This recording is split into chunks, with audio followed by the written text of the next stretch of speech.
Hello and welcome to another update. In this one I'll be covering the Donetsk and Luhansk fronts. Starting out in the north, the fighting is ongoing in the Donetsk area as the Ukrainians are attempting to recapture the lost positions over the past few days.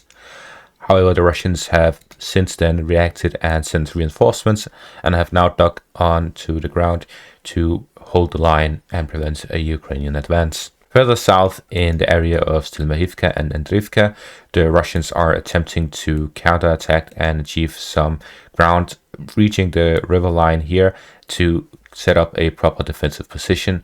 Since the Ukrainians haven't started any attacks in the past few months, they saw this as an opportunity to recreate a better defensive line in this area right here. Further south, the Russians are also attempting to attack Makivka for the same reason, reaching the river line, which goes through here down to the south. They are also counterattacking the area of Chernobyl-Hivka, where the front line isn't exactly clear. I expanded the gray zone as I'm not sure exactly where the front line goes.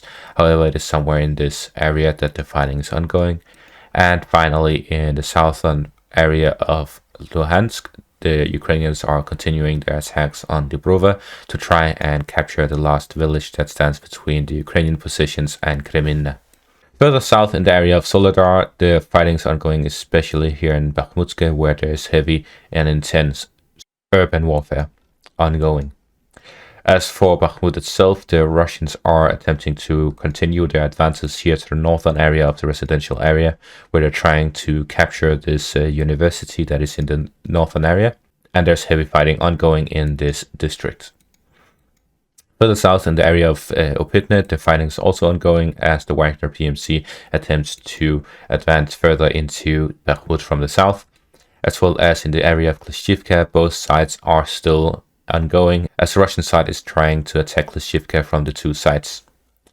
Further south, the Wagner PMC has started an offensive in the direction of Yurivka, where they are trying to enter New York from the south. And finally, to the very south, in the Donetsk front, we see that the Russians are continuing their attacks. Some reports say they have broken through the city center and have now entered the western side of Marinka into the residential area here and are trying to advance throughout the city center. Anyways, that's it for this update. Thank you all for watching and have a great day.